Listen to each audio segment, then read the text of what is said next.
What up, Super Fun Force? It's Captain Gamesta, and today we're going to do an unboxing of Beyblade Burst Pro Series Poison Cobra. And this is actually kind of a small box.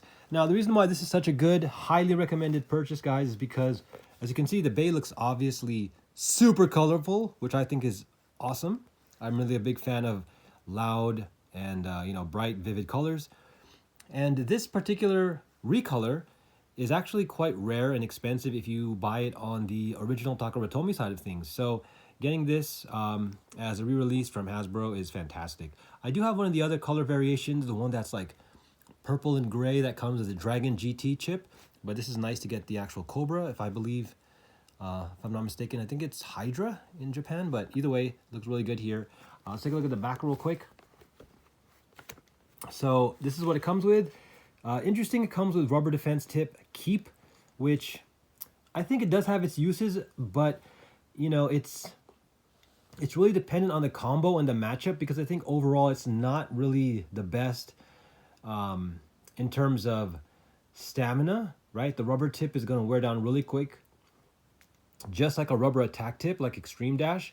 But since it's rounded, it does have a little bit more stamina mobility as far as like well, I wouldn't say mobility, I would say less friction. There we go. That will basically equal a little bit more stamina. So the main benefit of this driver is it will have a lot more resistance of being knocked out of the stadium, because the the rubber should help kind of grip and provide some friction, so that way it doesn't fly out so easily. So it's definitely a defense driver that can win against really, really high impact attack drivers that don't really have stamina at all. Then this will be your best bet. Let's take a look at the rest of it. I just wanted to kind of go over that driver really quickly. And let's take a look at the rest. And when you open this one, I'm just gonna kind of give it a rip right here. As you can see, it does come with, unfortunately, a bent ripcord. And then, ta-da! Oh, Nelly, I gotta show this with the neutral. Man, that is gorgeous. Gorgeous. Look at that. That kind of metallic, like pink, looks amazing with like the turquoise, the blue, and the purple. Just beautiful. Super beautiful. And here we go. We can see the back. And the interesting thing, it does come with another nice piece here that I have used in one of my combos. It does come with the Gen rubber layer weight. I believe that's what it's called. Let me double check here. They call it, or maybe Gen is the heavy one. I don't know. You guys can correct me in the comments below. It's been a while since I've gone through the naming conventions, but it obviously is a rubber piece, not a metal. And I'll take this off for you guys too in 1 second, so we can look at it. Man, this core looks really, really nice. So let's also do this. You guys can see that.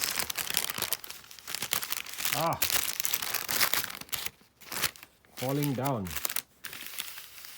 Ta-da! Okay, and then as you can see, there's the weight right there, and we got the core. And the last thing inside, obviously instructions or whatever, but we do get also the Pro Series launcher, which is nice. It's a nice compact little ripcord launcher. It's not the strongest, because you can see from my bent example, this is the only downside. You got to let this kind of, I would say, put it in warm water, put it under some heavy books to straighten it out. It's not quite long enough to generate the most power, but still super good. It does come with 7 as the forge disc, and it does come with wall. Nice thing about this is it does add extra weight, centrifugal force, and you can flip it upside down, or whichever side now. So it's pointing down basically, so be careful, it might scrape. So you want to have a high combination, but let me just flip it around for you. Let me see if you can get it under here. Oh, never mind. Wrong frame. So this one does stay face down. Yeah, I was going to say, if you put it face up, it's going to scrape against the layer. Anyways, it's still super powerful, gives you those extra jaggedness for defense and centrifugal force, outer weight distribution without being too heavy. And interestingly enough, we do have almost the exact same colorization of keep that came with, like, I believe Archer Hercules or one of the other earlier Chozis.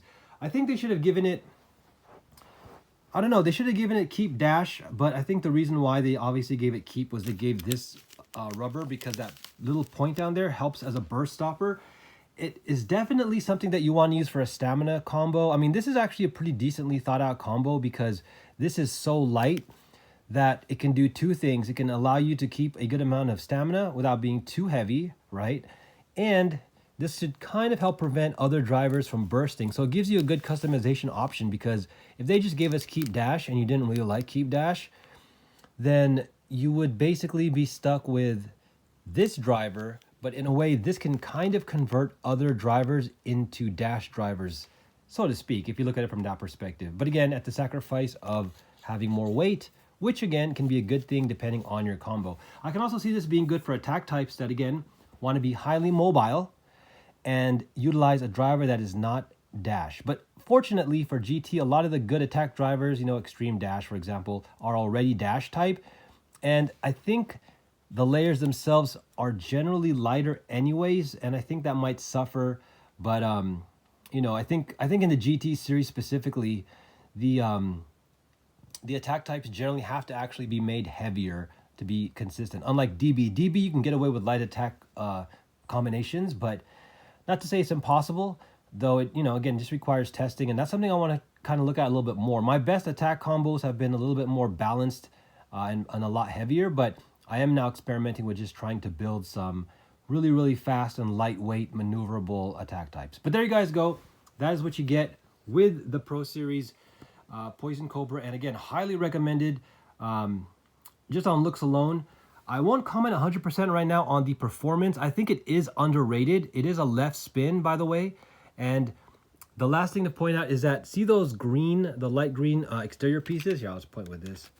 And then the purple underneath it, that is full rubber. So this is almost like a precursor side by side with Vanish. You know, the left spin defense stamina guys like to get their rubber. It absorbs hits, it's flexible. But again, they did kind of balance it out by putting hard plastic on the outer. But either way, it still allows, because there's gaps, as you can see, right? There's gaps here, so it does absorb and does flex inward when it hits, as you can see, look. So I'm gonna, yeah, place the that in there, yeah, see? All right, there you guys go. So let me know in the comments below if you've picked up yours already. If not, get it while it's still available, because this is only gonna get more expensive over time, guys. All right, don't forget to like and subscribe. I'll always be having Beyblade content. Now, I do cover a lot of things, so if you want, you can just, you know, look at my Beyblade playlists to go through all my videos. But I hope that you guys also enjoy the other things I put out from like Nerf and Retro Toys and Nintendo. All right, guys, don't forget, keep your faith, say a prayer, spread that love, be positive, be thankful. Peace.